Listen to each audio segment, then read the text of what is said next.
Bună ziua! Stimați colegi și concetățeni, felicitări! 9 ani în urmă a fost fondat în Republica Moldova Institutul Național de Metrologie, cu scopul de a asigura trasabilitatea unității de măsură pe tot teritoriul Republicii. Noi astăzi suntem fericiți cu această ocazie și ne-am adunat tot colectivul și ne-am gândit să lansăm o inițiativă de participare la programul Bugetul Civil al Primăriei Municipiului Chișinău, cu o frumoasă inițiativă. Ce vrem să facem? Vrem să amenajăm un termometru pentru cele 7 unități afară, în care toți cetățenii municipiului se poată veni și urmări cum cele 7 unități sunt implementate în viață.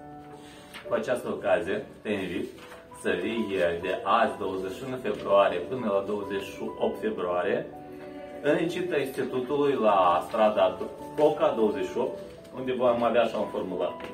Numele și prenumele, adresa și domiciliu, numărul de telefon și semnătura. Dacă ești de acord și vrei să te implici și tu, te așteptăm.